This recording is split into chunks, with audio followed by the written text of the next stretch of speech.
अस्सलाम वालेकुम। उम्मीद है आप सब खैरियत से होंगे। अल्लाह ताला आपकी दिलों में सुकून और घरों में खैर व बरकत अता फ़रमाए, आमीन। हम आज बनाएंगे bakery style chicken veg sandwich. 2 अंडे बॉईल करें और इनकी जर्दी सेपरेट कर लें। मैश करके आप इसे 3 टेबलस्पून मायोनीज़ में मिक्स कर लें। ये एक बहुत स्मूथ सा बैटर बनेगा जो कि आपके सैंडविच में बहुत अच्छा भी लगता है, कलरफुल भी बनाता है इसे और इसका जायका भी बहुत अच्छा होता है।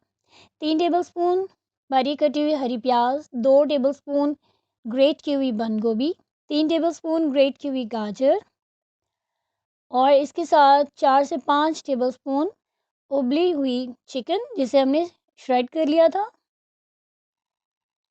अब इसे हल्का सा मिक्स कर लें। अब इसमें हमने थोड़ा सा हरा धनिया शामिल किया और 1 टीस्पून नमक और इसके साथ 1 टीस्पून काली मिर्च। काली मिर्च का अपना ही स्टिंगी सा फ्लेवर होता है, सैंडविच में बहुत अच्छा लगता है। अब हम इसमें शामिल करेंगे 3 टेबलस्पून बारीक कटी हुई प्याज और रफली चॉप की हुई अंडे की सफ़ेदी। थोड़ा सा धनिया इसमें हम और शामिल करेंगे क्योंकि ये डिफरेंट कलर्स आते हैं और सैंडविच में बहुत प्यारे लगते हैं। मिक्स कर लें। जी, आपका बड़ा खुशबूदार सा बहुत मज़े का बैटर तैयार हो गया। अब इसे स्लाइस पर स्प्रेड करें।